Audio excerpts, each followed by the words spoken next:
Hey, what's up, guys? We're having fun here, a little Top V training day. We just thought we'd do some Q&A. So if you're out there and you're watching, I might even throw up some Instagram feed real quick. Having fun this summer. We got camp this weekend. Had a good camp last weekend. Still got some guys left over from camp. This stand won't stand up. I have to get a better stand than that. But curious about questions. I'm gonna see if anybody's on. If not, I'm gonna have to throw it up on Instagram right now. Let's see. Let me throw it up on Instagram.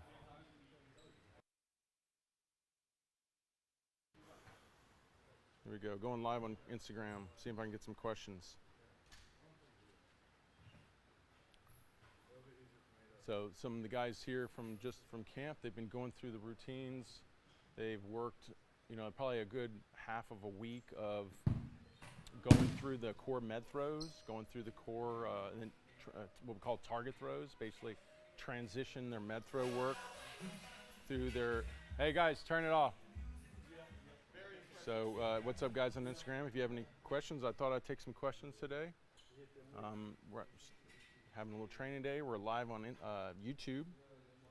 If you want to go on YouTube and see it live as well, you can check it on YouTube. But just taking some Q&A about TopVelocity, about the programs. What are you doing for the summer? I've been talking to some guys that are getting ready for some summer ball. Let us know if you're out there playing summer ball. If you have any questions about what to work on this summer, going into summer ball. I think summer ball is a real good opportunity to work on things that you felt like were hard to do in more high pressure situations during the year. Sometimes with summer ball, it's a little bit less pressure and you can work on things in your game. Just focus on maybe some pitches that you want to get better on, some pitch situations you want to get better on, focus on mechanics. So let's see, we're getting some guys here on Instagram. Let's see if we get some good questions here. First question, what is the fastest one there? Oh, we're talking about velo, guys. Weston, who's our hardest throwing guy here? Miles is not here. Oh yeah, we had Miles here.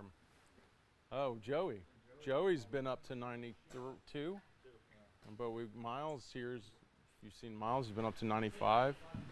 Yeah, Miles at 5. Cade's been up to what, 90? He wants 91. Hey, but he started off 65. What's he now? 78. 78. That's great, man. I can already see him filling out better. Yeah. All right, I like it. Definitely work. I like it. Yeah. All right, let's see other question here. What we got? 13 throwing 79. Oh man, that's good. Just focus on health. Keep, when you're young and you're building velo, you want to focus on building the foundation of health, right? Sometimes you can, just focus on performance. Well, it's got to be that supportive health right behind it, right? Like focusing on a good lower half. As I'm throwing harder, how am I using my legs better? Right? Somebody said Alex.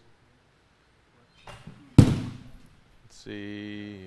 What other question? What's a good drill for getting your front leg extended down the mound?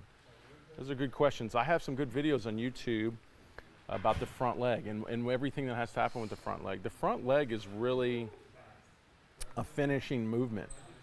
So it's like there's a lot of things that you had to do to be put in a position to be able to use a good front leg. For example, when I hit my front leg, I've got to catch a lot of weight, sometimes up to 250% of your body weight's hitting your front leg. So if I don't have a good power to weight ratio, meaning like I can't say jump, considerably high, where for example, if we're gonna think power to weight, sometimes it's better just to put a load on our body, like a power clean. If I could hold 130% of my body weight on the bar and I could jump it up over my chest and catch it, and so 130% of your body weight, that would, so you took the 130% on the bar plus the body weight you're jumping with, that's 230% of your body weight. You're getting closer to that 250% your front leg can have to support at landing.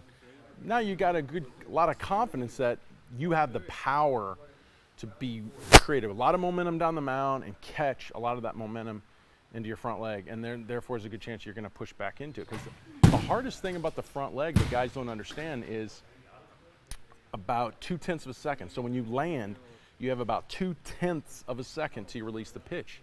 Super fast. That's like the blink of the eye, right? I think the blink of the eye is 0.3. So it's a really fast movement. And when you land, and typically your arms up in the cock position when you land, and you're obviously, ideally your hips are open, and then you that front foot hits. Now 0.2 of a second, the ball's gone. And you literally had to land in flexion and push back into extension before you release the pitch. So that's why the power production is so high. So if you don't have that kind of power production, you know, and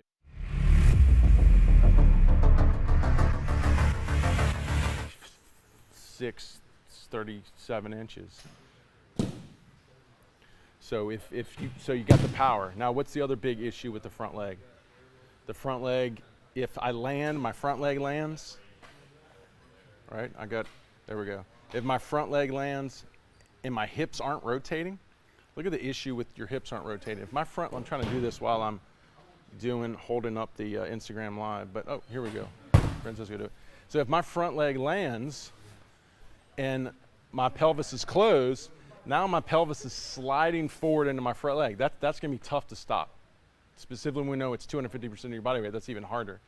But if I land and my pelvis is rotating, just as that back hip comes around, that front hip comes back, right? That actually supporting the extension of the leg, right? So the point is not only do I have to be able to catch all that weight, but I've got to be able to drive hip rotation into landing, not after landing. A lot of people think you land and then you rotate. No, you got to drive hip rotation into landing. So when you land, you've got the rotation going, and that helps push your hip back and extend your front leg. So basically think of it, like I said, it's kind of a finishing move, right? Where your front leg extension is a finishing move. It's like, well, if your hips aren't rotating well, if you're not strong, powerful enough to catch that kind of weight and push back into it in 0.2 of a second, and you know so therefore that's two things right there. What would the other thing be? Oh yeah, two is you could have your pelvis rotating, but if my trunk is shifting forward too early, now my center of mass is too much over my front leg. So now when I try to go extend, I'm kind of like pushing up. So if you don't keep the trunk back, the center of mass back, then you're not giving it time. You're not even in a position of where you can push the force. The force needs to come back. If you're over it, you can't push the force back. You're just pushing the force up. So now if my trunk's back though, now I have time as I transfer my trunk forward to push my front leg back. So there's really three things there to the front leg. See how long this is? It's a front leg explanation. Your power needs to be high enough to catch your front leg. A lot of momentum down the mound. You got to have good hip rotation going into landing, and you got to keep your trunk back to give it time in the vector to drive back into your forward trunk movement. A lot to do to get the front leg to work well. My son will be there tomorrow. Excited, man, really excited. We got a lot of guys coming in for the weekend. We had a lot of guys here this past weekend. And so we had about 15 in this camp. Typically our first camp of the year, our first camp of the summer, last camp of the summer are slammed. So it should teeter down a little bit going into the summer as people go off to travel ball or summer ball. How does Ben Joyce throw as hard as he does? I haven't really looked at his stuff. I would guarantee you he's probably a powerful man.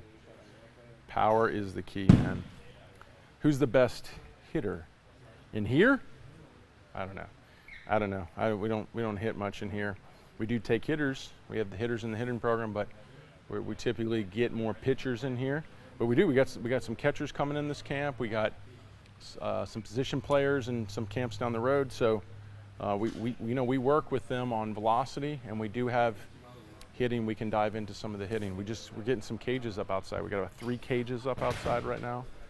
So I don't know if you can see them out there. Kind of see them, 3 cages.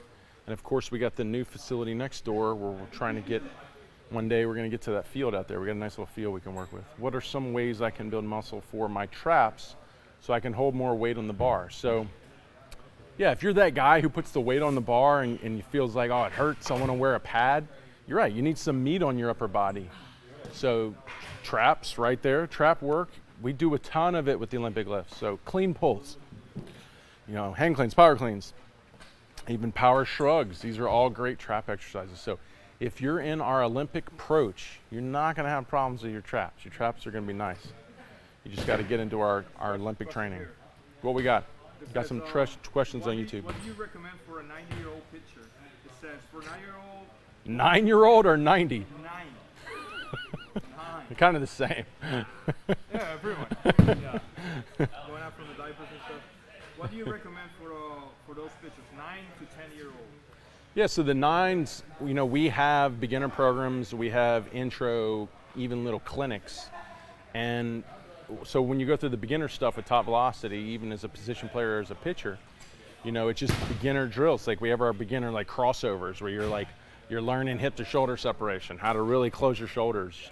You learn the drive drills, some of the simple stuff we do here, the drive drills, just learning to pop the king of the hill plates, learning the chest open throws, like even with a football, feeling good form rotation or pronation. So basically, when we're young, we just need to be introed into the basic drills, the basic principles of like closing your shoulders, pushing off the ground, the difference between rotating your trunk and moving your trunk forward. And then you got to get into just learning to train. You got to get in there and learn how the weight room works, how the technique to move the bars, good squat technique. So it's just really getting into a lot of the foundational stuff and learning the basics of the foundational stuff is what we do with the younger players. So the younger players just need to be introduced to all the aspects that we do here at TopVelocity, from the drills to lifts and exercises. So it's a lot of work. Any level can do. It's just, you know, the proficiency and because when you're more proficient at it, the more it will advance, and the more the weight will be applied in the lifting, the more of the delivery start to apply in the throwing. That's as you mature in the training. Let's see. What's another question here? All right, I jumped ahead. I'm trying to find it. Man, there's a lot of questions here. So let's see, what do we got? I'm currently 29 and I play competitive baseball. I've been on physical therapy for months and no improvement. MRI said no Tommy John. So you got to tell me the pain and injury here. I've been on physical therapy for months and no improvement. MRI said no Tommy John. So I don't understand what the issue is. Is there pain or something? So if you're going to ask a question about injury or recovering from injury, tell me initially what the pain is, where there's the pain. Francisco, grab me the stand with the big one. I think it's with the bendable stand, and I can just put this up. It's probably inside. Question here. Says, I've been struggling with my arm being laid at the front foot strike. How do you recommend fix this? I think you need light here. Looks bad. What do you think? I've been struggling with what? I've been struggling with my arm being laid at the front foot strike. Arm being laid at front foot strike. So that means your shoulders are flying open. Well, that means it sounds like your trunk's landing open. So if you're landing and your trunk's open and your arm's behind your back, then your trunk flew open. So it's not that your arm was late, it's that your trunk was early. So you need to work on delaying your trunk. And how do you delay your trunk? You build a good foundation in your lower half, you power good hip rotation and going into front foot, and then your trunk will want to harness that and stay back. And if you stay back, now your arm has time to sync up with your trunk. So the arm is only late because the trunk is early, period. The arm's not late if the trunk's late because it's going with the trunk. If the trunk is late, that's actually a good thing, because a late trunk is a delayed trunk, which means you've synced up the kinetic chain better. You have more counter movements coming up the kinetic chain, which is ideal. Here, I'll take it. I got it. All right, I'm throwing this up on a stand so I can be hands-free here. Probably should have done this before we got it started.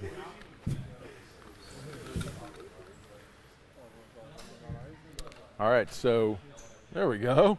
That looks good. Now we look professional. What are your thoughts on the pocket path? I saw that. It's like this little thing that holds your hand in here. Well, when you delay your arm cocking, yeah, that can, just like delaying, like when you delay your handbrake, just like when you delay your arm cocking, that can allow you to delay your trunk. We just talked about how the trunk delay means you're probably better using the kinetic chain because you're actually countering your upper body, which is like a whip. That's how you make the whip pop and accelerate good. So they're putting their hands here longer, delaying handbrake. Well, if that makes you feel like you want to delay your trunk, that'd be a good thing. But if you're flying open trying to cock your hand and now your arm is dragging because it's having a hard time getting up and getting in position to ride the trunk, then that would be a bad thing. So I don't like manipulating the end of the chain in hopes that the sequence up the chain gets better.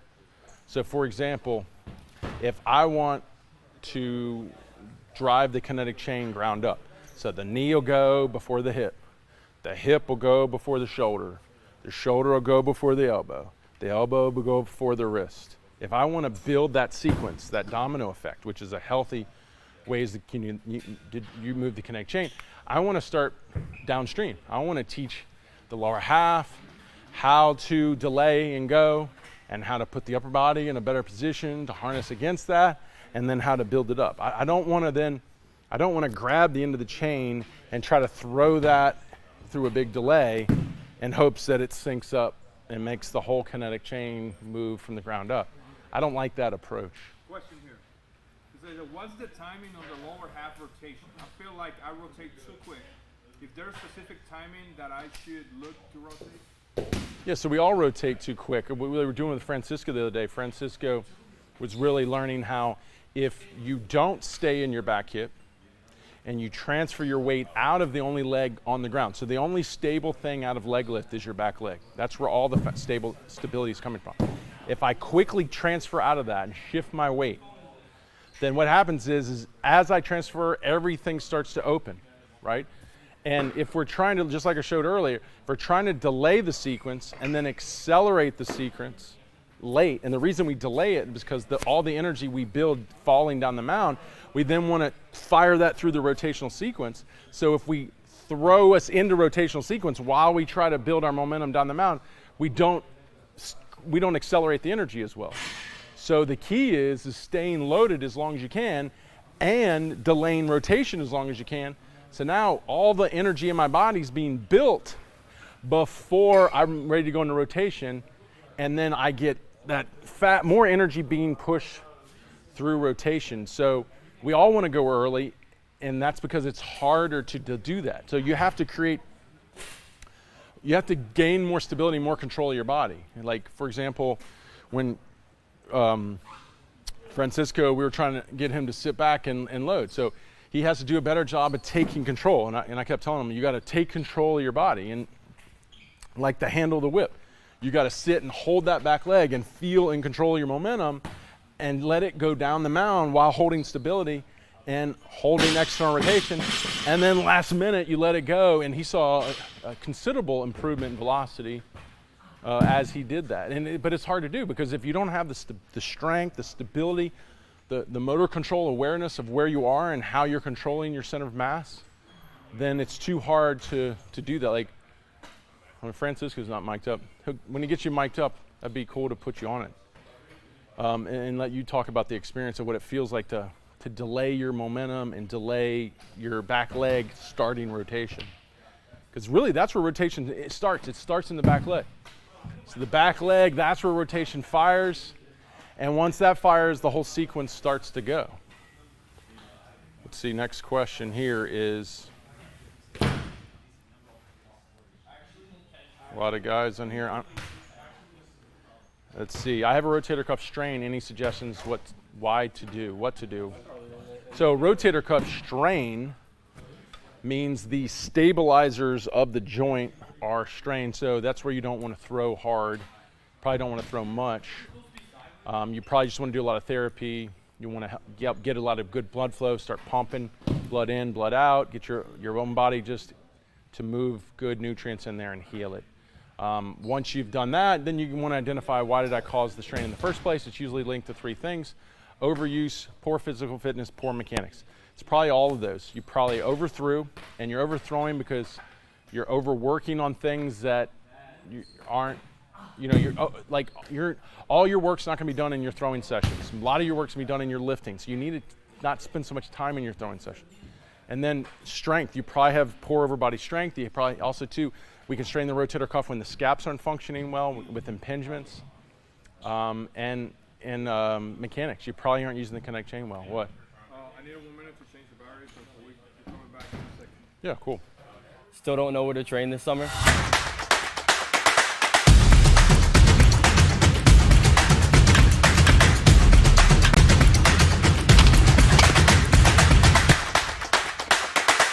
¿Estás listo para este verano?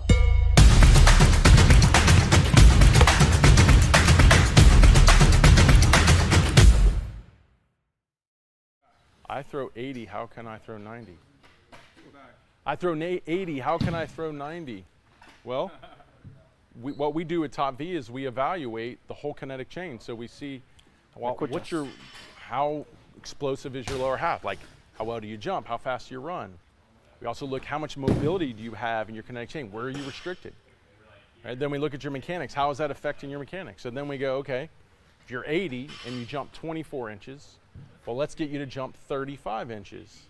And you run a 1.8 10-yard. Let's run a 1.6 10-yard, a 1.55 10-yard. Oh, and your hip and your thoracic are tight. Let's gain 10, 15 more degrees in your thoracic. Let's gain, 10, 15 degrees hip abduction, 10 degrees hip extension, 15 degrees internal rotation, 5 degrees dorsiflexion, right? Yeah, those are the keys. Yeah, now because we have the new range and the more power, let's sit in our back leg longer. Let's build more momentum down the mountain before rotation. Let's power more hip rotation with more trunk separation. Okay, all these things would be 2 to 3 miles an hour, and eventually we're going to get to 90. Yeah, I see something like it's the key to throw hard. If you don't know where is the problem that is not getting you to throw 90, so first you have to do an evaluation to yourself and see if you are strong enough, if you are fast enough, if you are able to move that power and that weight that you have on your body, and that's one of the things that is gonna get you to 90s. You can switch. Yeah, I'm just saying, you can show that camera when he's talking about training. Yeah. So, next question. That was a good question. Also, leg strength as a pitcher is always what Tommy Losoida Whirls told me. Okay. Hey Brent, what's up, Coach? How's it going? That's an old friend of mine right there. I have a rotator cuff strain. Any suggestions? What can I do? Okay, we already answered that one. You are doing a great job. We are watching you from Canada. Hello, Canada. Hello, Canada. You need to go to Canada. You've been all over. 450 reverse lunge valid on Smith machine. I don't like. Well, you got a question? I don't like Smith's machines. Like as far as comparing weights with Smith's machine to a free weight. Smith's machines are basically, you don't have to. It takes away a lot of the proprioception, your ability to balance and stabilize the weight. So when you're on a Smith's machine, it's supporting your strength. Basically, it's giving you, making it easier for you to move the weight. So actually, I don't like it because athletes have to be, they're always in a free weight environment. You always have to be in proprioception, in control, fighting for stability. So I don't actually like a lot of machine work. I think machine training is not really for athletes. It's more for probably bodybuilders trying to hypertrophy and grow something and not really focus on athleticism. It's great that you train them at a young age to minimize injuries. Yes, so injury is a big part of this. I mean, for example, I tore my rotator cuff at 18 years old. Labrum tear, he's just come out of a labrum tear, rotator cuff tear. Yeah. So, and we know, and that's when I developed all this was after, and he just came here probably because of this. Yeah. And what you're learning is, what we're learning, and I learned, is that health has got to be foundational to what you're doing. Like, it has to be the foundation of the training, because we're going for high levels of performance, and if health isn't a foundation, then you wind up severely hurting yourself. So then what was even the purpose of the training if you get really hurt? Yeah, Right? always the coach told me, like, don't lift heavy, don't go to max effort. If you really see when you're pitching, you go to max effort, sometimes your body's not able to hold all the strain that you create. So that is important. Why we have to lift heavy and quick and be explosive, because that is what you do when you're pitching. Yeah, because you're in an environment here where it's safe, it's controlled. So it's like if you're doing something you don't like it, you can stop. You can't do that in a game. So here's where you want to prepare yourself for, I mean, of course you got to build up to it, but you want to prepare yourself for max effort. If you ever have to go max effort, you'd like to know that you can handle a lot of stress in the weight room. So when you go in the field, less chance you get injured. Now, you got to understand what's good stress and bad stress. There's stress even in a weight room you shouldn't be handling.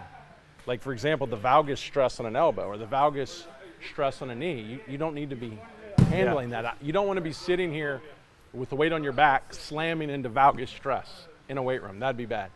Like, I don't even like guys who are struggling to hold the valgus stress of throwing slamming in valgus stress. Like, so there's certain things that we want to really avoid in the stress aspects in training and in the game, but the training needs to be the environment to prepare yourself for all the stress you would ever endure on the field, good or bad, right? Yeah, I'm also, because why my surgery happened is like my muscle wasn't ready to hold that force that I was like doing my mechanic, so the muscles don't react that fast, so the bone can hit my labrum and create the tear. But there's two ways we fix that. We've got to get better at putting less stress on our body, and we look at the studies. Elite pitchers put less stress on their arm than even youth pitchers based on body weight. Yeah. So in here, we've got to learn biomechanically to put less stress on our body while still increasing performance. But you're right. And we got to prepare our body to handle stress. But the point is like, you can never prepare your body to handle like some of the moments in the sport where, like a collision. Yeah. You know, you couldn't prepare for that. Or like a coach overthrew you and, you know, it was, you know, you didn't know your coach was going to pitch you that many innings in a month period. But the point is, if in the same time you can better prepare, you can improve your mechanics and you can get stronger, we're going at injury in all different levels that it gives you the best chance to survive. Yeah, it doesn't mean if you get stronger you won't get injured, but it means like it will be less like risk of getting injured. Exactly. So that's the goal. Question here. Is there any quick way to tell whether you're doing wrong with mechanic-wise? I'm a 15-year-old looking for add more velo and more control. Yes, you definitely can tell what you're doing wrong mechanically. That's when you get into the TopVelocity programs and you start studying the mechanical principles. So we have like the two-phase delivery that's teaching you that you can simply understand elite pitching in two phases. A stride phase to a throwing phase. You got to learn the correct way to stride, then the correct way to throw. And the more you separate those phases, the better you transfer energy through them and the healthier you are. So learning the two-phase delivery would be ideal. Then learning the 6 components. The 6 components of lift leg momentum, the load position, which is aligning your force vector and how that helps you get more energy through the kinetic chain. The back leg triple extension to front leg 2x or double extension, to optimizing hip to shoulder separation, to how the arm supports the trunk movements. And then what's the ideal trunk movement? More forward trunk tilt than a more rotational trunk.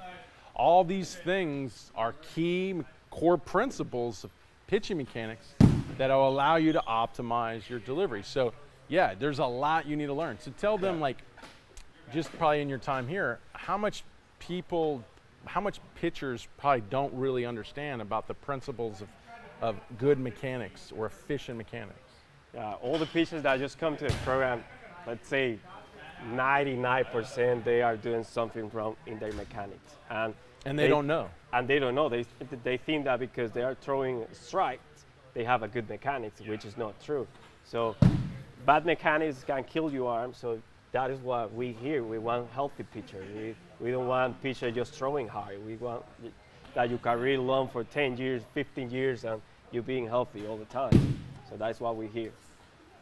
Yeah, so there's a lot to learn on what we call core principles of pitching, these core pitching mechanics that optimize everybody's delivery. And the reason everybody can have the same set of mechanics, or we all go through these same core principles, because we all have 2 arms, 2 legs, and a trunk.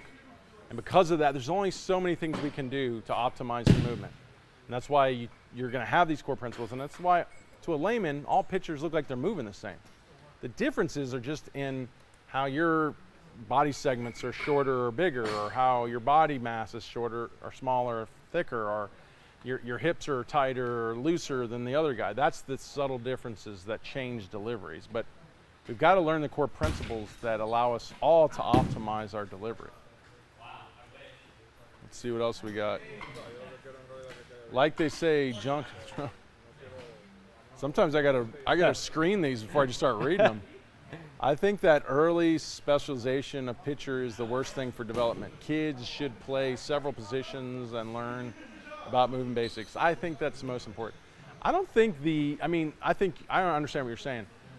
I don't think it's specialization of pitching. Like, you can do that. You can love pitching and you can study it, but you're right, you shouldn't just want to pitch. You should want to play all positions, all sports. Yeah, you just want to be an athlete. Yeah, and you'll better as a pitcher, you'll better understand the game when you've played it from third base, when you've played it from that field, when you've played it from the catcher. You'll actually better understand the game. But you could still specialize. You can still sit there and like study your favorite pitchers or study top velocity pitching mechanics and training, but still be playing everything else. Yeah, when I was a kid, I was playing third base, outfield, catcher, and then when I get 15 years old, I'd say, okay, I want to be a pitcher. Now I want to specialize being a pitcher. And from there, I just was a pitcher. Yeah, me too. I think I went from catcher to pitcher, and then while I'm getting stuck at pitcher, because you know when you grow up and you throw hard, then your coaches are gonna like, oh, well, you're a pitcher, and then of course that's your demise because you're overthrowing, you're overdoing it. And that's not so much the player's problem; it's the coach's problem that when they find a good pitcher, they overpitch them. And you really got to challenge the coaches out there. Me as another coach is stop over pitching good pitchers, because you're ruining them down the road. That's the thing. If I'm a coach and I have a good pitcher, I bet you he's a good hitter. If not, I bet you he's a good outfielder or a good first baseman. If they're young, I'm going to take a good pitcher and really try to spend more time in keeping them in the field, but not putting the stress on them. Are the kids working out in the background part of the 3X program, or is there a 3X membership training program that they are in? Do the kids come every day? Yeah, so the guys here, everyone who trains at Top Velocity has all come through a camp. So when you come through the camp, you're evaluated and you're basically oriented, you're taken through the training, so you know how to follow the training. Because everyone here is doing the Top V training. That's what creates the culture that we have. That's what helps us have a lot of success, when you have that cohesiveness of everybody doing the same program. And so the ones here have been through the camp, and once you come through the camp, we don't charge for the membership, so that really is your membership. So that they've decided to stay after camp and train and played. We got some guys here with Top V University, which is a 1-year program. That's the only difference. We have some guys that are here for a full year, going through a little bit more time with the coaches. They're going to have more assessments with the coaches, more work with the coaches. But everyone here has been through the camp and here for training, and that's what you're seeing. Is any Spanish question there? Yeah, any Spanish questions, we can take it in Spanish. I got problem with dyskinesis of scapula, which causes pain in my serratus anterior. Would you tell me to help? So basically, the muscles moving your scap, serratus anterior being one of them, are underdeveloped or got overworked and shut down on you, fatigued on you. Could be that serratus anterior. So you just need more work in developing that, and then developing overhead strength and stability. So you need to start working on exercises that activate the serratus anterior, that activate the mid-trap and levator scap, but activate it in a purpose of functioning the scapular movement, like pronation, upward rotation, internal rotation, external rotation, retraction. So you need working this muscle. It's hard. That's where a lot of guys go to physical therapists to do that. And I would say most physical therapists aren't that even good at doing it. It's really hard to do. But once you get that development in, and now your scaps are moving well, they're not one's dropped, right? They're moving well. Then you need to start building overhead strength. You know, how much weight can I hold up here? You know, pressing up there. Like, I really need to get strong up here. At pitch release, up to 140% of your body weight is pulling your arm out of socket. So we do need a lot of overhead strength. It's been taboo to lift overhead in baseball, which to me is just coaches not wanting to deal with sore arms during practice. But that's a bad caution. I mean, that's the bad thing to do, is not allow them to build strength overhead, because you don't want them tired, but we have to do that to keep them healthy through the year. So we definitely need to lift overhead. Also, you need to be blessed with a great arm, plain and simple.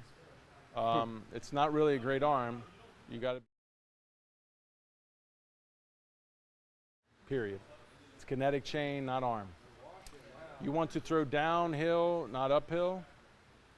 Well, we throw down the mound, and you have to, because the mounds kind of go down. Yeah. But I think what you're saying is you want to throw the ball down as opposed to up. I don't even think that's, to be honest, if I want to play big league ball, I'm going to throw the ball up.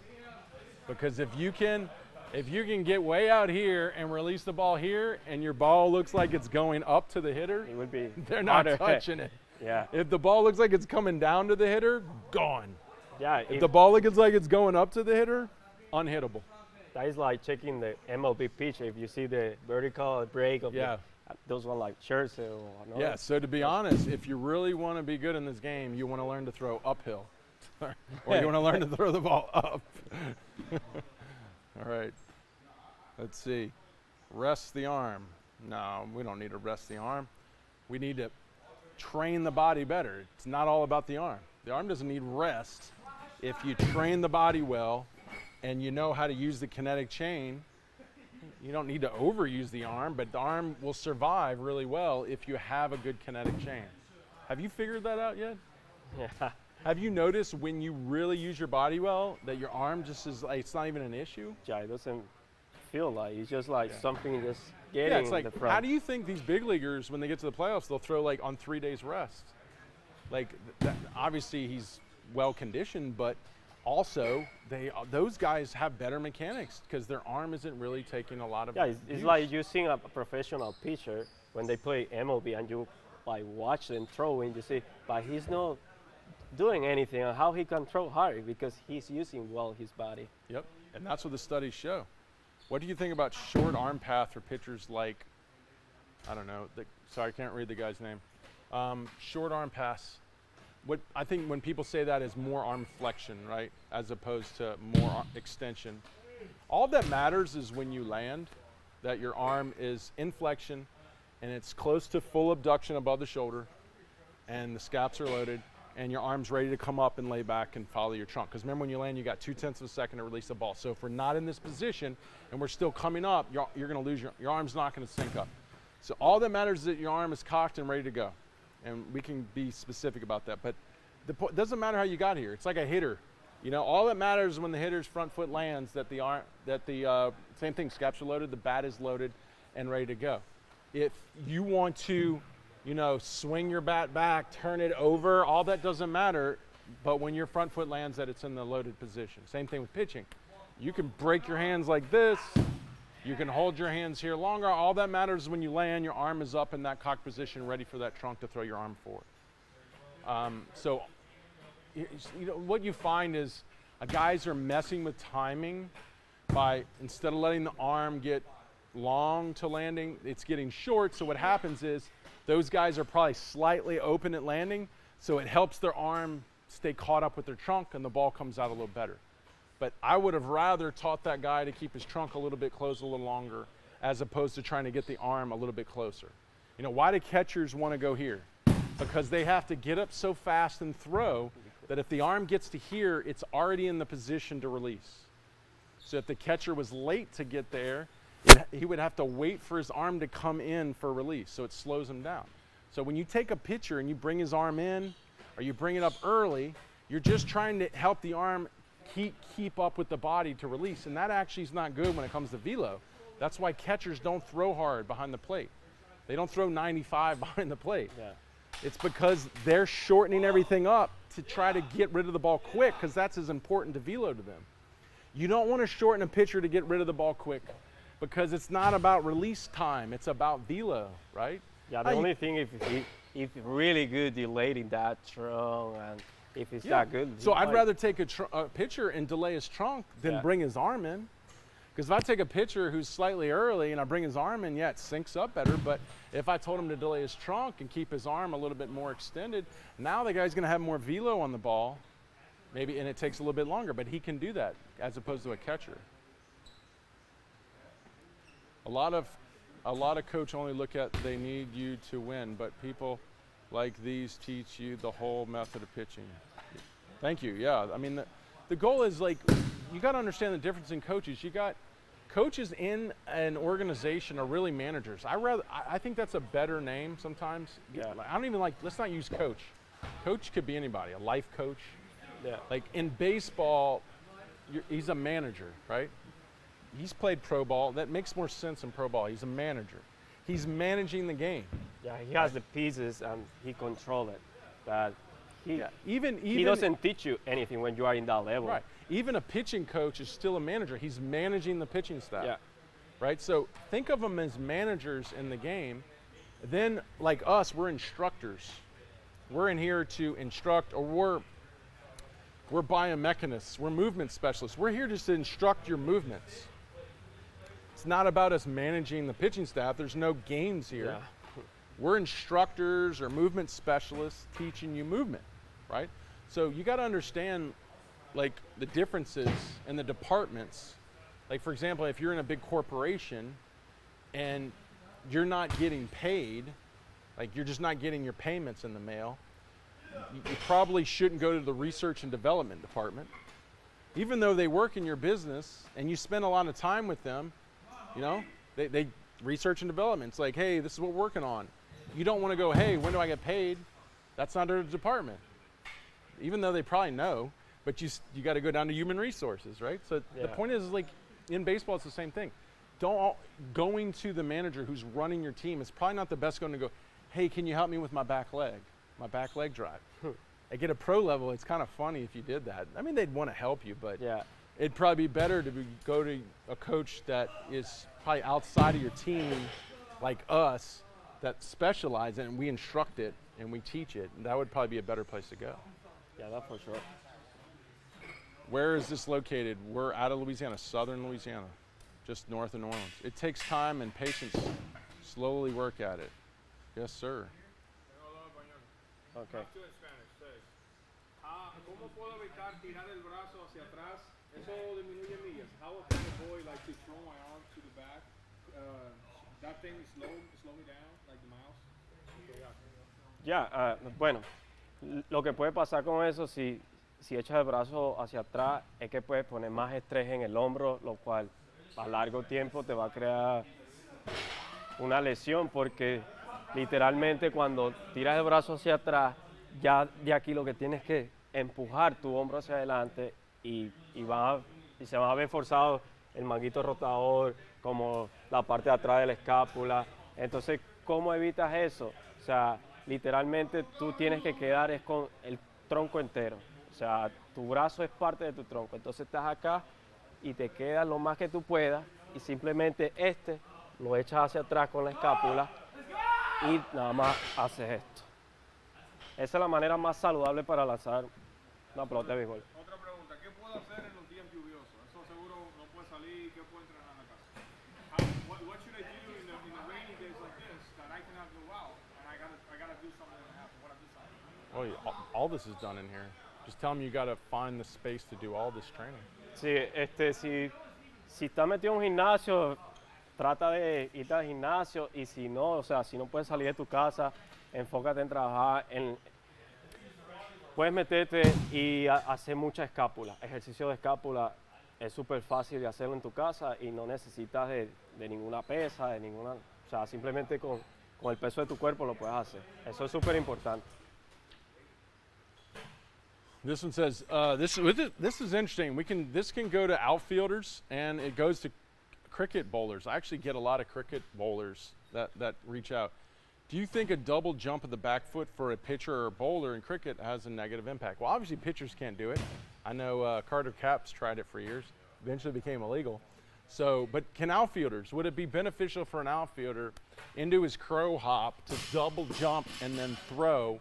I don't think it's helpful because specifically for a cricket bowlers get their velo and they don't even externally rotate. They full wind up and transfer into their front legs. So they run, they wind up and they plant and transfer, and there's no external rotation, which is way healthier for their arms to do that, but they can run.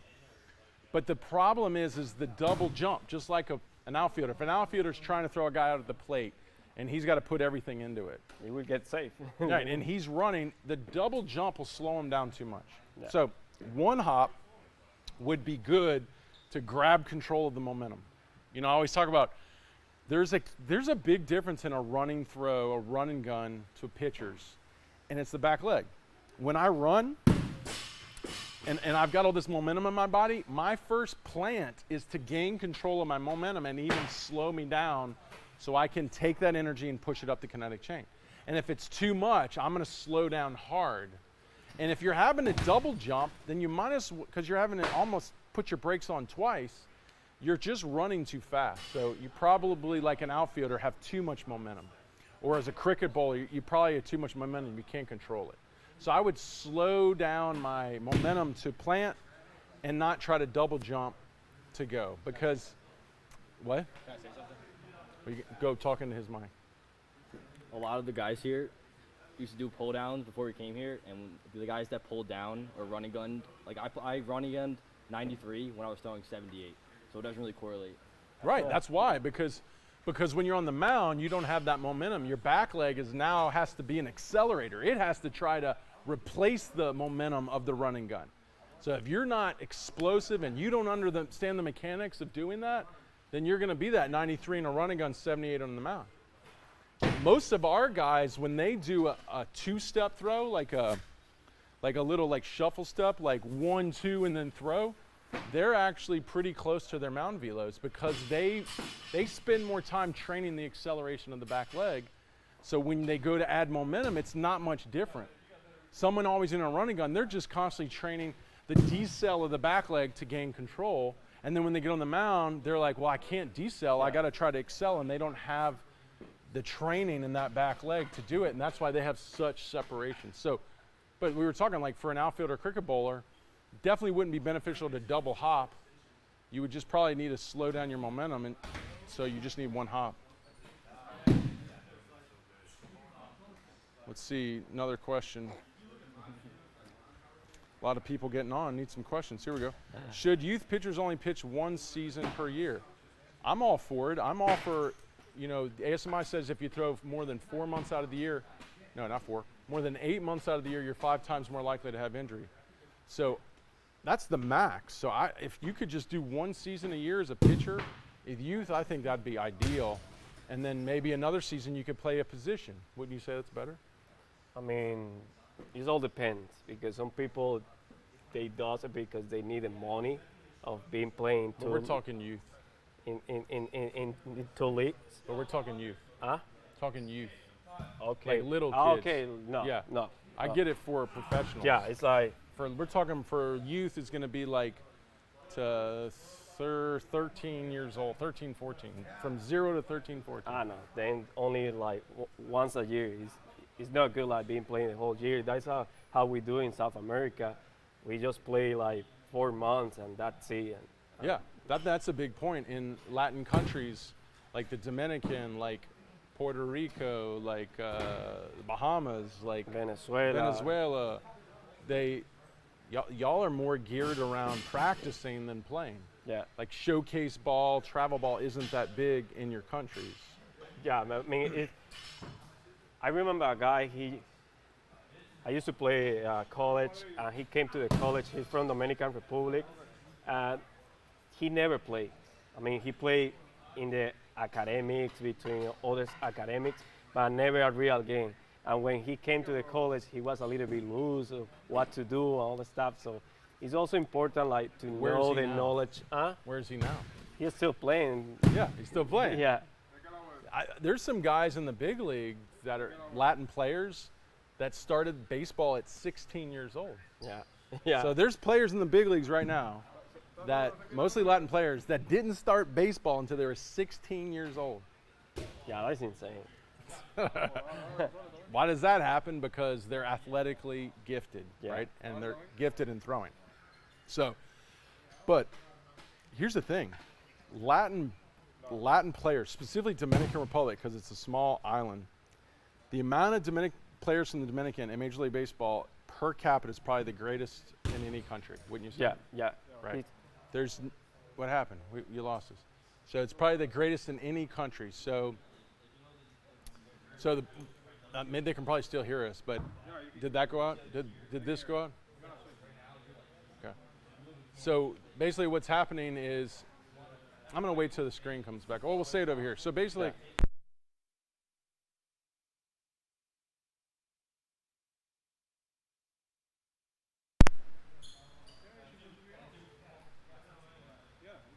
all right. So if you look at the Dominican Republic, per capita, most major league players, and so let's look at them. Like, most of them aren't playing travel ball and showcase ball because they don't have the money to do that. Yeah.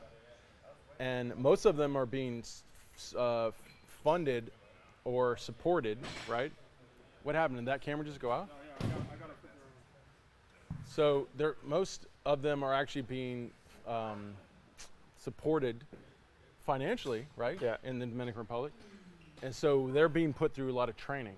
Yeah, that is what we do. Like, we train our legs, train our core. We do a lot of drills. Yeah, for, a lot of ground balls. Yeah, for big quick, Yeah. agility. Yeah. So something that is important to be a better athlete. So we practice every day.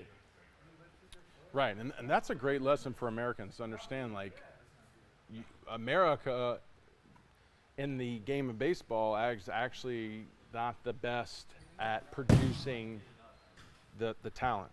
Actually, the Dominicans winning based on their size. Like, if the Dominican was as big as America, it'd be all Dominican players. We'd have no American baseball players. Yeah. So to be honest, we need to do more. Americans need to do more like the Latin countries and focus more on training than playing. But it's like, the problem is, like, these parents are like, well, this is what we're being told. Our son has to play in this showcase if he wants to get these opportunities. Not really true, because there's Latin players even in college baseball here. Yeah, yeah. Now it's just like kind of a system, like they Yeah. follow through the years. Right. So to me, it's just, you got to be good, and you're typically getting better in training than you are in games. So that's why that's got to be the focus. Any top velocity programs in Texas? Yeah, we have that. We have Temple, Texas. We have Beaumont, right? Right now, Temple and Beaumont, Texas. You can check them out on Instagram. Should I be rotating my lower half before front foot strike, or should I be able to rotate the lower half when my lead foot is on the ground? You can't do that. You have to have a lot of rotation in the landing, because when you land, stability of the front leg is more supported when it's rotating than it is if we land closed. It's harder to rotate. Also, too, you have 0.2 of a second. So when your front foot lands, you have 0.2 of a second to release the pitch. That 0.2 of a second, your trunk needs to rotate, your arm needs to rotate. And if you add in now my hips need to rotate, my trunk needs to rotate, it's not going to happen. All this is going to go together. So elite pitchers typically have a more open hip position at landing and a more closed shoulder orientation. So you already have to be in rotation, almost fully into rotation in the landing, if you're going to use your hips well. If not, it's not going to happen. Because what you would see is, if you were rotating after landing, you'd see your foot, you'd see the rubber would have a big circle in the ground from your foot spinning. You never see that. No. You see drags because they're already pushed off, their hips are already coming around, and that's what's creating the drag. Okay? So definitely no one is rotating that late that's doing well. Sir, you will please tell us for fast bowlers in cricket. See, look, I got cricket guys in here. Oh. Fast bowlers. So, you know, I'll just go over it again. Cricket is like an outfielder. You run for momentum and then you translate. And your front leg is super important, just like it is on the mound for pitchers. It's super important to stop that momentum and push it up. And just like with outfielders, with cricket bowlers, when you land, you want the end of the chain as far away from the stability point here, so you have more time to push the energy up. If you're already coming around at landing, you have less time now. So that's the other thing. And even like softball pitchers, when you go to plant, you want to be as far away from the stability point as you can. So for like a softball pitcher has more time, cricket bowler has more time, and an outfielder and a pitcher has more time. So that's the whip. That's why when we take a whip, we throw it as far away from the handle as we can. So the moment we start to drive this down, that should be peaking all the way back, and then that forces it to catch up and gives it more time to catch up. Question is, so how can I stop the accidental cut on my fastball? I would like to be behind the ball more with my fingers. So that's supination. So if you look at the baseball, this would be a neutral position. This would be a pronated position, thumb down, and this would be a supinated position. So at release, you're saying you want to be neutral, and you're probably slightly supinated. Why would someone be supinated? Hold the ball right there. So if I'm going into landing and my hips don't come around, so I use my glove to pull me around. Now at landing, I'm early trunk rotating. Now my trunk is coming across my body. Now my arm's coming around, and I'm on the side of the ball, right here, side of the ball, because I'm pulling so hard into rotation. Now it's super hard to pronate. When I have all this angular momentum to release, how am I going to get over this way? Think about that. If I'm pulling aggressively around, how am I going to get my thumb around? It's almost impossible. You're fighting that. That's why we get flexor pronator strains. So hold that up again. So if I am not flying open and pulling hard in rotation, my hips are leading, pushing through, my trunk is delaying, now my trunk is following that momentum. Now I'm not accelerating in rotation more than I'm accelerating forward trunk. Now my arm isn't flying out. Now my arm is coming over. Now my forearm's pronating. Now I'm neutral. Now I'm pronating. So you're going to have a hard time getting into pronation or getting neutral if you're big in angular rotation, angular acceleration. And that's probably what happens. You're probably landing in your big angular rotator. You're on the side of the ball, and everything's cutting whatever way it's going to go. So you can try to fight pronation, but you're just going to hurt yourself over time. So you really need to work on separation, more forward trunk to get more pronation. And then what happens is your sliders get sharper. So if you're throwing sliders that are flat, it's because you're swooping around, you're more supinated, and you're literally just, the ball's just drifting sideways. Because what creates spin is pronation acceleration. So it's this movement, just like on a football, that creates spin. Well, sliders, if thrown like traditional sliders, so understand a slider is traditionally thrown like a fastball, slightly to the side of the ball, but with pronation acceleration making it break late, just like a fastball breaking late. If you're throwing a loopy curveball, it could be you're kind of like throwing a football and it's just pushing to the side, slow break, or you're throwing it like a curveball where you're trying to hook it and it's coming out like a curveball. You're pushing an end over an end from a side slot. That's more like a curveball from a sidearm slot. Okay, so the point is if you want to throw a traditional hard breaking slider, you have to not only be neutral release, but into the release of your pitch, you have to be accelerating in pronation, boom, for it to get the hard break. Yeah, So I was pitching like that before coming here, and it was because my legs wasn't doing the job that he has to do, so my upper body was compensating all that power that I need to throw, and I was always here. And now that I'm using my legs, I didn't thought about it. I'm right here.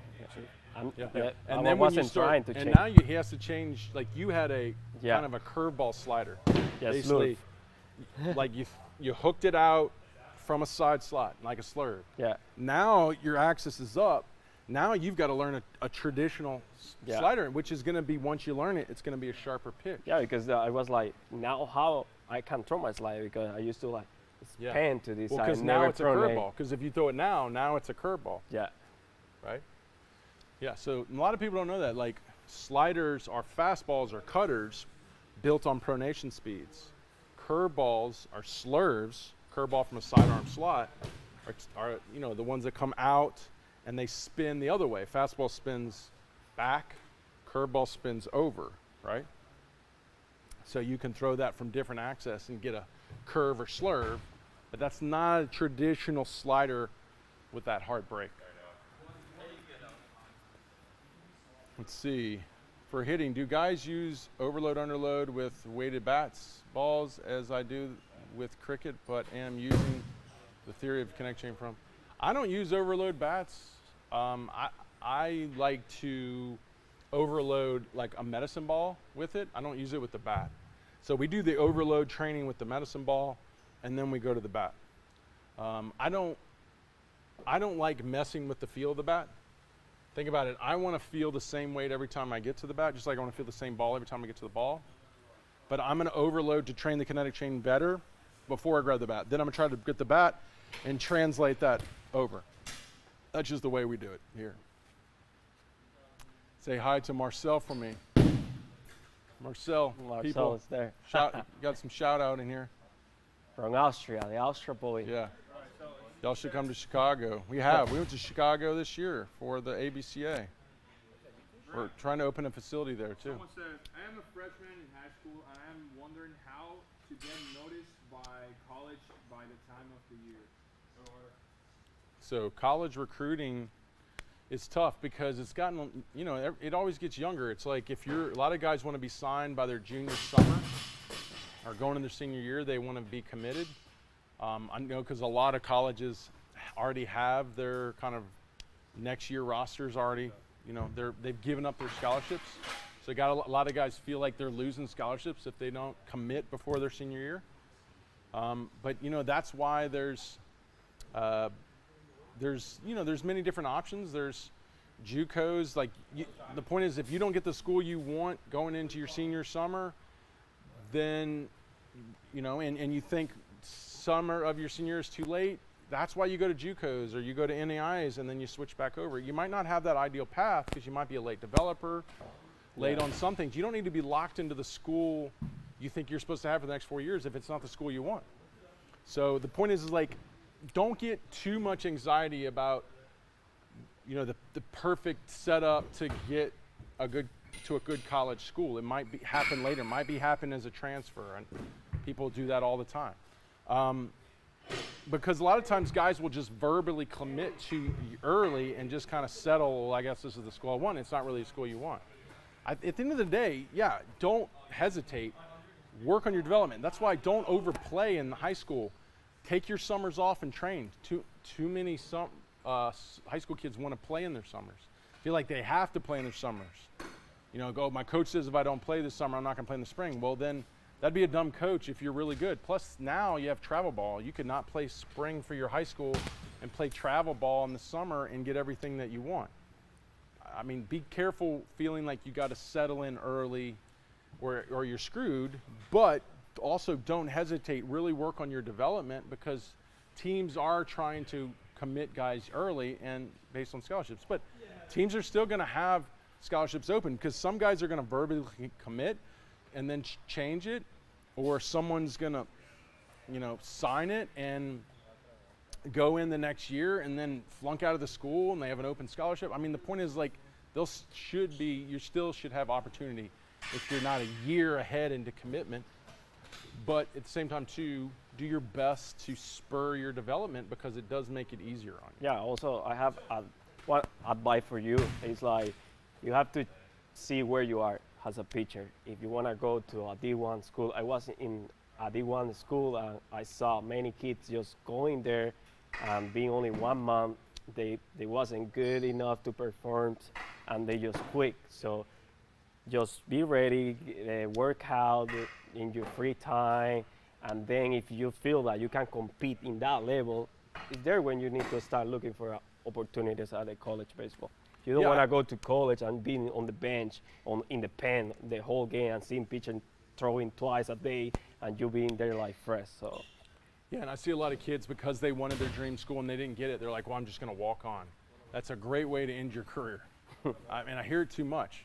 You know, if you don't get your dream school, go to a JUCO, go to a small level school in another division so it doesn't mess with eligibility. I know a lot of that's changed with the NIL, but the point is like, don't think because you didn't get your dream school that you're just going to force it. I'm going to go over there and prove the coach wrong. It's probably not a good idea because not a lot of guys at high levels turn out to be the walk-on ace pitcher. When it happens, it's usually like the biggest story in the sport because that means it rarely happens. Question. I'm struggling with my front side and lower body. What should I do or drill? So when people say they're struggling with their front side, what do you think they mean? The front side should be this leg. Yeah. Why do you think people struggle? When they said they're struggling, like what is it not doing? That they are not like driving well and they are not stopping that force. So you feel like they're not catching their momentum? No.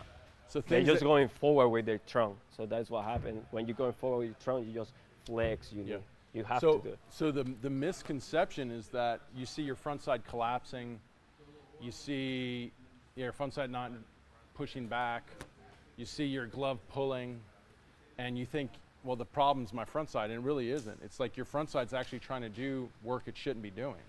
So it's really you have problems with your back side. So your front side failures is an indication it tried to overcompensate for what your backside didn't do. Like for example, I didn't stay in my hip long enough back here, so I transferred early, so I landed over my front leg too early. Now I can't drive it. Now I'm just spinning around it. Well, you can't fix that with your front side. You have to learn to sit in your hip longer and stay loaded longer and get more linear and hopefully you have the mobility, hopefully you have the strength. And then, you know, ideally get more power out of it so your glove doesn't have to pull. So a lot of guys don't realize that a lot of the things that they feel like they're seeing in the front side or their landing is failures they did coming off the rubber in their back leg that they have to improve on. Let's see. Another question. How many days a week should I throw as a junior? So, you know, in the off season, you don't need to throw more than, you know, every other day. And it really should be throwing to work on mechanics. And therefore it shouldn't be too high intensity. It can be, but it should be to work on your mechanics. Then when you get, like we do here a month before season, you start to ramp up the throwing volume to prepare your arm for the reps and the amount of throws in the season. Then when the season comes, you want to try to consistently, every week, prepare your arm the same for the same amount of throws. If you feel like you're going to go into a higher amount of throws, then the next week has to be a little bit of an increase in throwing volume to slowly prepare your arm for those increases. So the thing is, in the off season, it's not a strong emphasis on throwing volume. It's just on working on mechanics without putting a lot of stress on my arm. That's really what you're trying to do. In seasons, when you prepare you ramp up for the throwing volume. Here's a Spanish one. What does that say? Oh, saying hi to you. Dímelo, Francisco, voy para allá. Well, we're waiting here for you. Aquí te estamos esperando. All right, take a look. Still don't know where to train this summer.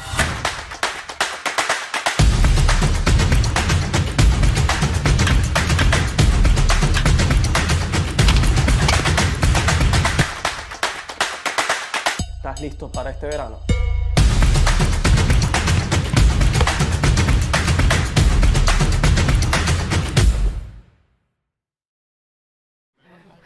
I'm going to have to take some people in my house. Oh, God. I mean, I'm really serious. I mean, we got like 8 more. Well, last year we had his house, 514, And 901, Evan's and my mom's. We lost 11 beds at 9.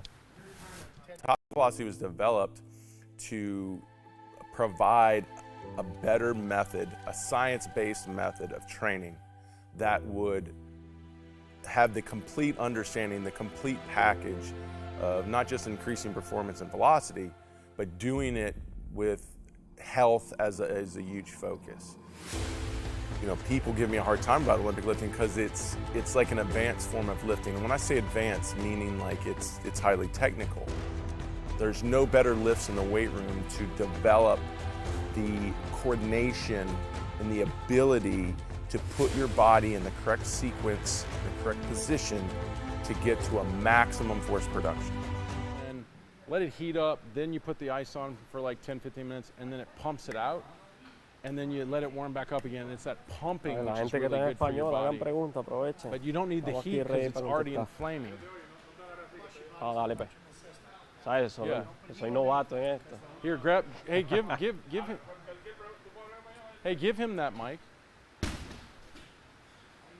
So the question is ice or heat good for recovery? Why don't you come out here and answer it? And no heat ever. And there's no reason to put heat on. Your body's an electrical system. It's trying to dissipate heat.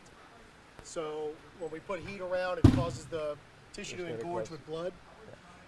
And that's what you don't want. But when you look at the ice, little time off, giving the body a chance, that response allows that tissue to flush.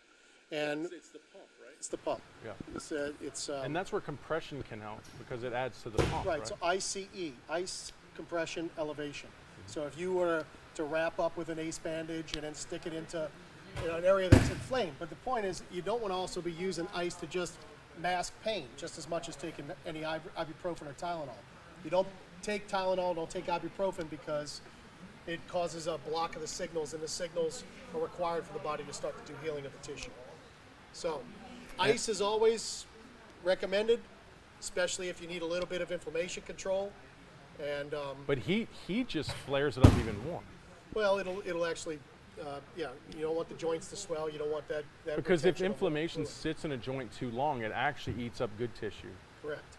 So it's trying to go in and clean out things. The heat will break down the protein bonds, which is actually breaking down the tissue. So, you know, when you look at your actin and myosin filaments, that's where the body will take, once you run out of carbohydrate energy, it's going after protein, which is why they say you break down muscle. It's true, but that's where your supplementations come in too.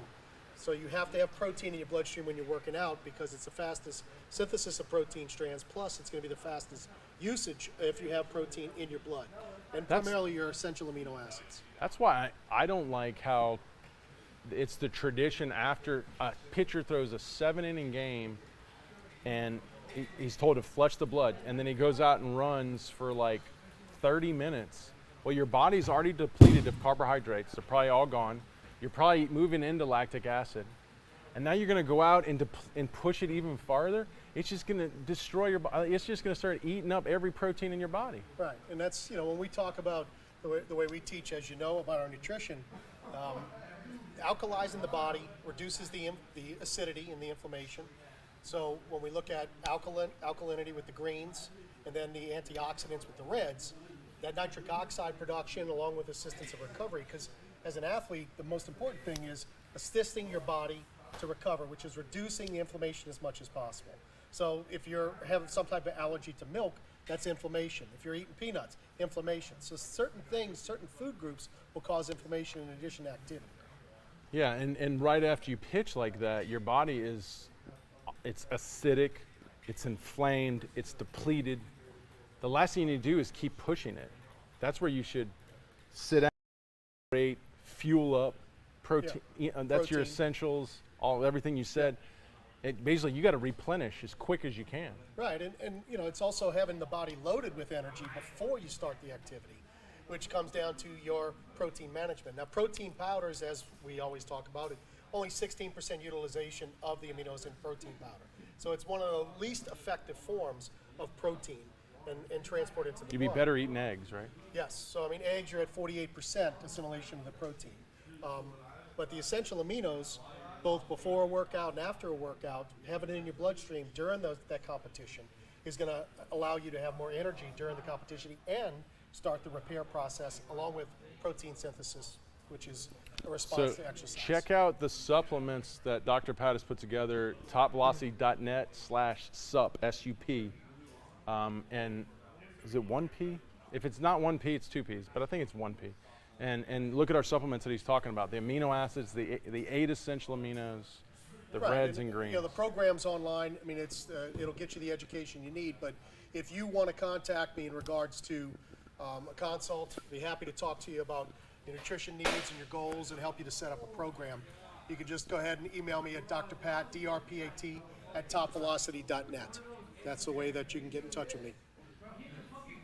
Or reach through on the superphone if you're on there. Any more questions over there? Do you have a facility in Missouri? Not yet. We need one. Got enough interest.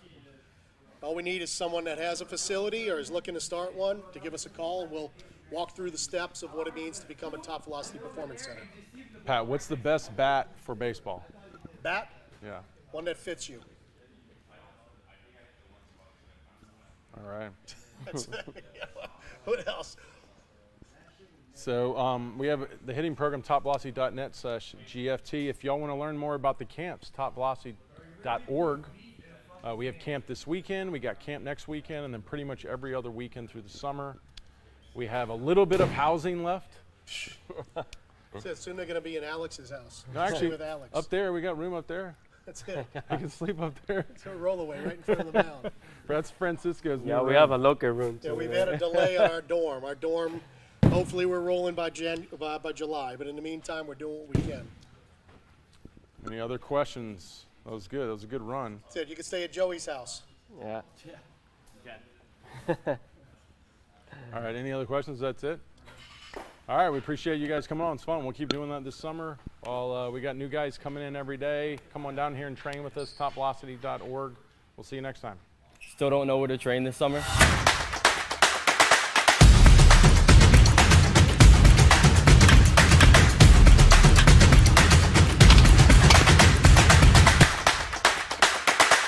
¿Estás listo para este verano?